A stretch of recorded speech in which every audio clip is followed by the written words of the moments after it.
ನಮಸ್ಕಾರ ವೀಕ್ಷಕರೇ, ನಾನು ಯೋಗ ಇನ್ಸ್ಟ್ರಕ್ಟರ್ ಸುನಿತಾ.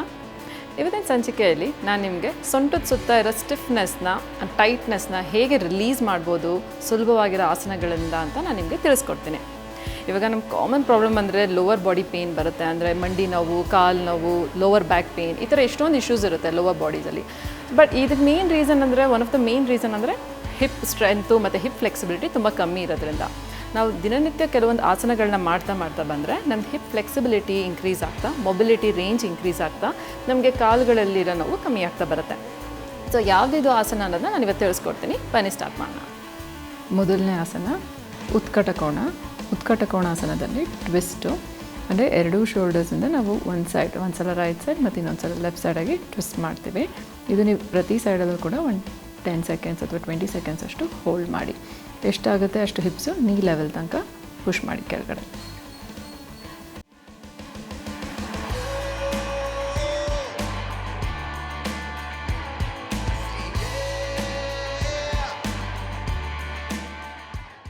ಎರಡನೇ ಆಸನ ಬಂದು ರಾಜಕಪೋತಾಸನ, ಅಂದರೆ ಪಿಜನ್ ಅಂತ ಹೇಳ್ಬೋದು. ಪಿಜನ್ ಲಿಫ್ಟ್ ಅಂತ ಹೇಳ್ತೀವಿ ಇದರಲ್ಲಿ ಏನಿಲ್ಲ, ಜಸ್ಟ್ ನಿಮ್ಮ ಕಾಲು ಮಾತ್ರ ಮುಂದೆ ಇರುತ್ತೆ. ಅದು ನಿಮ್ಮದು ಮುಂದೆ ಇರೋ shin bone front edge of the ಮ್ಯಾಟ್ಗೆ ಪ್ಯಾರಲಲ್ ಆಗಿರಬೇಕು. ಆ ಥರ ನೋಡ್ಕೊಳ್ಳಿ.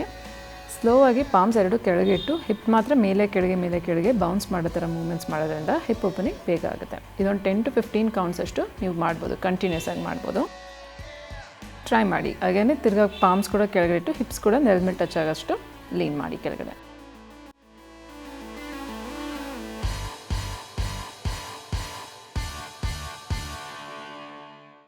ಮೂರನೇದು ಬಂದು ಸ್ವಸ್ತಿಕಾಸನ.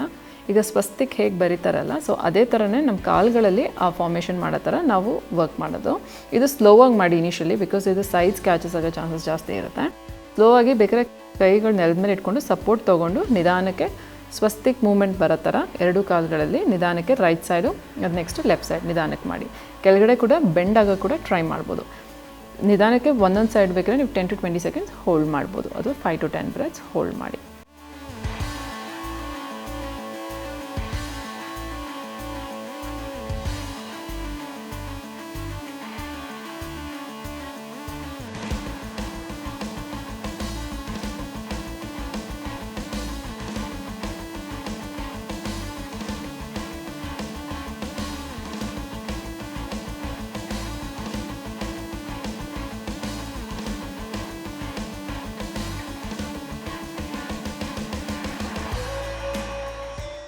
ನಾಲ್ಕನೇದು ನಾರ್ಮಲ್ ಬದ್ಧಕೋಣಾಸನ ಮಾಡೋದ್ರ ಬದಲು ಒಂದು ಬ್ಲಾಕ್ ತೊಗೊಂಡು, ಬ್ಲಾಕ್ ಇಲ್ಲ ಅಂದರೆ ಒಂದು ಪಿಲ್ಲೋ ಇಲ್ಲ ಅಂದರೆ ಯಾವ್ದಾದ್ರು ಒಂದು ಇಟ್ಕೆ ಥರ ತೊಗೊಂಡು ಕಾಲುಗಳನ್ನ 2 ಫೀಟ್ಸ್ನ ಅದ್ರ ಮೇಲೆ ಇಡೋದ್ರಿಂದ ನಮ್ಗೊಂದು ಸ್ವಲ್ಪ ಹೈಟ್ ಆಗುತ್ತೆ. ಹೈಟ್ ಎಕ್ಸ್ಟೆನ್ಷನ್ ಬರೋದ್ರಿಂದ ಫೀಟ್ಸ್ಗೆ ನಮ್ದು ಹಿಪ್ ಓಪನಿಂಗ್ ಬೇಗ ಆಗುತ್ತೆ. ಮತ್ತು ನಮ್ಮದು ಎಕ್ಸ್ಟೆನ್ಷನ್ ಆಫ್ ದ ಹಿಪ್ಸ್ ಕೂಡ ಫಾಸ್ಟಾಗಿ ಡೀಪರ್ ಇರುತ್ತೆ. ಸೊ ಇದನ್ನು ನೀವು ಮಿನಿಮಮ್ ಒಂದು 20 to 30 ಸೆಕೆಂಡ್ಸ್ ಅವರು ಮಾಡಬೇಕು. ಅದನ್ನ ಕಂಟಿನ್ಯೂಸ್ ಆಗಿ ನಾವು ಜಾಸ್ತಿ ಟೈಮ್ ಮಾಡಿದಷ್ಟು ಬೆನಿಫಿಟ್ ಇರುತ್ತೆ.